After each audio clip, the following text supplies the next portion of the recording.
Hello everyone, I am Poonam Mehta. I am pursuing Masters in Counseling Psychology and I am here to discuss about a very commonly used word which is known as inner child. Inner child का concept जो है वो बहुत ही well known psychiatrist जो है Karl Jung उनने propose किया था। कार्ल यूंग कहते हैं इनर चाइल्ड हमारे माइंड का वो एस्पेक्ट है जो हमारे चाइल्डहुड के इमोशनल एक्सपीरियंसेस को स्टोर करके रखता है। इसको हम ऐसे भी समझ सकते हैं एज इफ़ हमने कोई लेंस पहना हुआ है और उस लेंस के थ्रू हम अपने सराउंडिंग्स को देखते हैं, हम अपने एक्सपीरियंसेस को देखते हैं और उस हिसाब से हम उन एक्सपीरियंसेस को असेस करते हैं।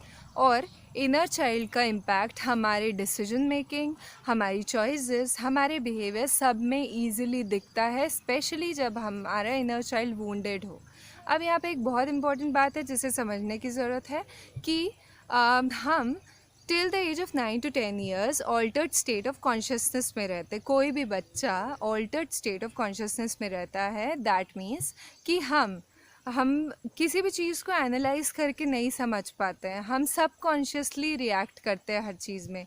तो व्हाट हैपन्स इज़ अगर कोई भी ऐसा नेगेटिव एक्सपीरियंस हुआ तो हम उसके पीछे का रीज़न ईज़िली असेस नहीं कर पाते क्योंकि हम लॉजिक नहीं लगा पाते अपना, तो हम सेल्फ असाइन मीनिंग दे देते हैं किसी भी सिचुएशन को।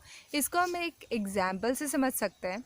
हम सब ने एक्सपीरियंस किया होगा बचपन में जब हमारे पेरेंट्स ऑफिस से आया करते थे और वो हो सकता है टायर्ड हो और उन्होंने हमें डांट दिया, तो हम उस एक्सपीरियंस को नेगेटिव ले लेते थे और मन में क्या स्टोरी क्रिएट करते थे, that we are not worthy of being loved.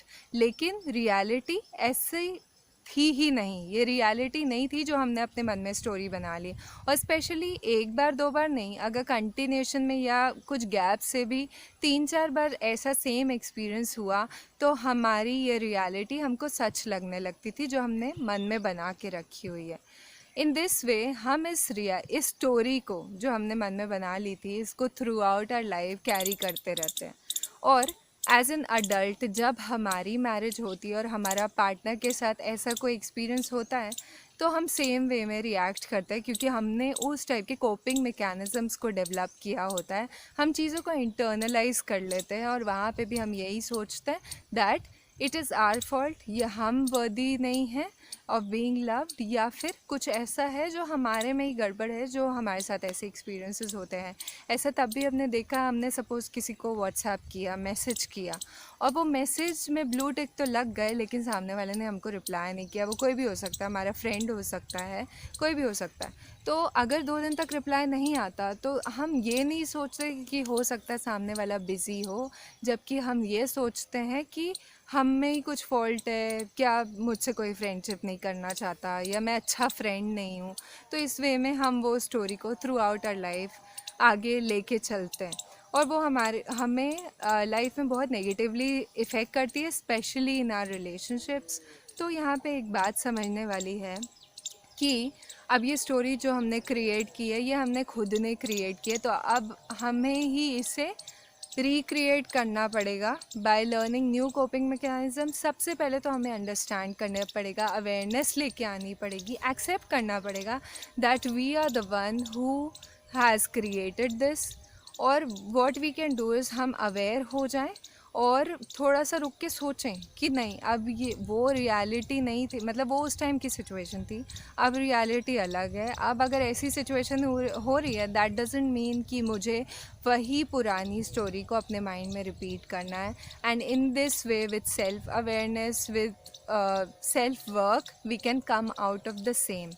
अब हमें ये सब थोड़ी सी टेक्निक्स जो है ये वो यूज़ करनी पड़ेंगी और बहुत सी सेल्फ हेल्प बुक्स हैं जो आपकी हेल्प कर सकती है। अगर आप उन्हें रीड करें तो आपको इन डेप्थ उसके बारे में और पता चलेगा। प्लस बहुत सी हीलिंग टेक्निक्स हैं, बहुत सी और चीज़ें हैं या काउंसलिंग है, हम उसके थ्रू भी अपने आप को इससे बाहर लेके आ सकते हैं। लेकिन मैं ये समझती हूँ कि हर एक जन काउंसलिंग को अफोर्ड नहीं कर सकता और उसके अप्रोच में नहीं होती है, तो इट्स ओके।